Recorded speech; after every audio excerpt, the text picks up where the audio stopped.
Welcome to the CGIAR Periscope Live interview series from GCARD3, the third global conference on agricultural research for development, which is happening this week in Johannesburg, South Africa.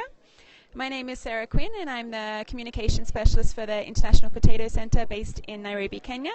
And I'm joined here by Adiel Mbabu, the regional director for the International Potato Centre in Sub-Saharan Africa. So Adiel, thank you very much for joining us today and for participating in the interview.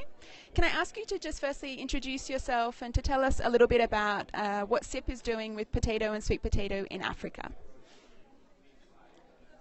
Thank you very much. It's a pleasure to be here. My name, as you said, is Adiel Mbabu, Regional Director for Sub-Saharan Africa. And what is SIP doing with potato and sweet potato? A lot of things SIP is doing. But perhaps to focus on two main areas that we are focusing currently, the orange flesh sweet potato work with the interest of getting addressing vitamin A deficiency in the continent.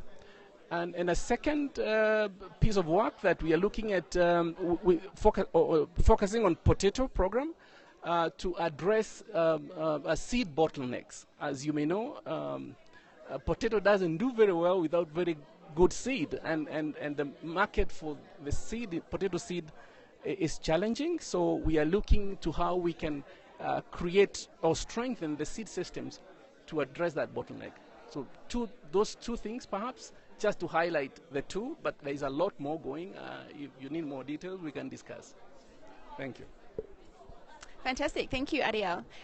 Just to pick up on one of the key issues that we're hearing about at GCARD, which is scaling up, and which is one of the priorities for SIP.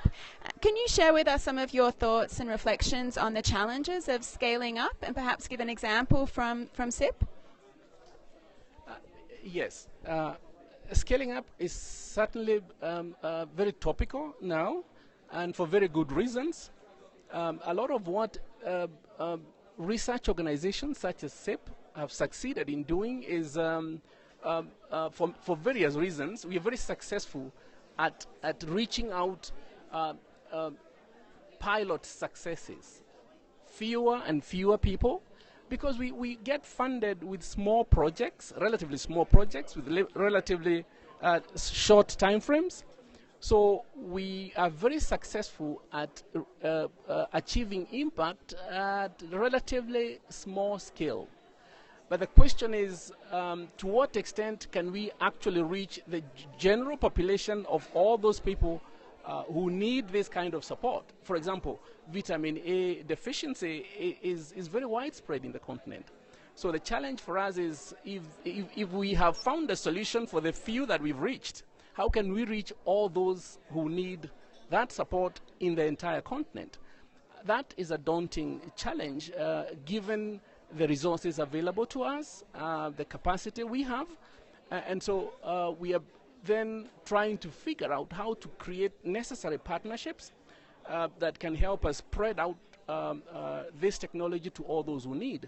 But as you can imagine, many of those institutions that we reach out to are themselves limited in their own capacities. So we are having to focus on capacity building to ensure that as we count on them along the value chains, they've got the capacity to carry through those messages. And also considering that a lot of these institutions depend on supportive policies.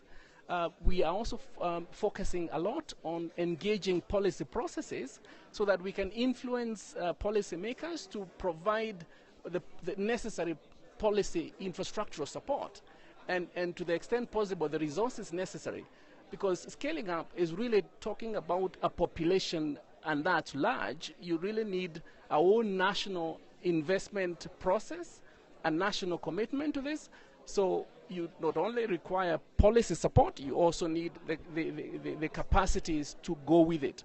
So we are finding SIP's work moving, spreading out from previously very technology-based, science-based, into more into also capacities and policy engagement.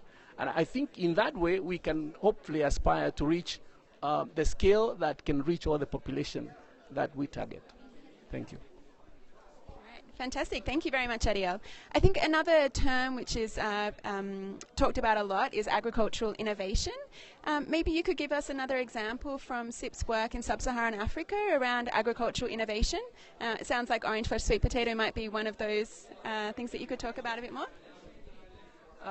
Yes, I think in many ways we've talked a lot about technology, and yes, technology is an interesting innovation, but it's argued that it is not an innovation until someone makes good use of it, and so when you think of it that way, you need many series of innovations to reach the kind of results you're looking for. That's why, for example, in thinking of the orange flesh sweet potato and thinking how to reach as many as the population we are targeting, we recognize that we have to link those who are producing the sweet potato with those who are processing it, with those who are distributing it, with those who are consuming it. Now, all those are areas of innovation that we have to get the people involved to understand what their role would be to ensure that the process runs that of supply and demand, and therefore that then identifies the different types of innovations, looking at those areas of innovation that we require to orchestrate for the processes to run in a way that drives, as I say, demand and therefore supply, and ultimately reach the optimal levels that reaches the population you're talking about. Thank you. Thinking a little bit more broadly, can you maybe reflect on what you see as some of the key priorities in Africa that will help us remain focused on future impact? So maybe for SIP, but also more broadly just for agriculture in Africa. That's a good question, Sarah. What priorities would we need to address for scaling up to occur? As I said a little earlier, we really need to have a supportive policy environment. That is a war area that is not traditionally in the remit of agricultural research. You could say institutions like IFPRI and a few other policy institutions have been doing policy analysis. But the extent to which that policy analysis translates into the necessary engagement that inform, catalyze, facilitate policy-making processes, that we've done not as well. So to me, that is really an area of priority we need to think through, because if we get supportive policy environment, that means that we can then get the resourcing necessary into the institutions that we require to move the technologies up to the population level, to the scales we are looking to. And so the second area is really capacity building.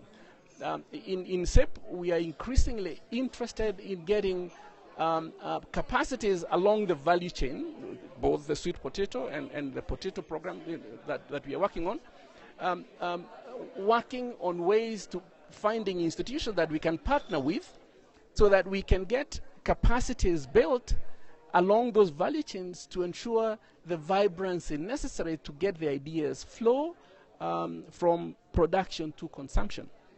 What am I saying then is that whereas we have several technologies that are proven and ready to go, the greater challenge and the priority areas of priority is getting to work harder at policy processes and work harder at institutional capacities.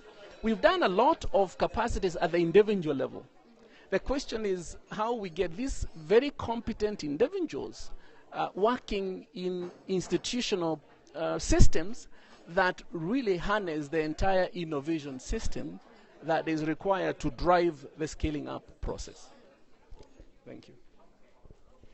Thank you, Adiel. Just as a final question, equitable access and engagement of women in science is very important. Can you share with us some ways that SIP is working to engage and support women, both in science, but also in research and more broadly in agriculture?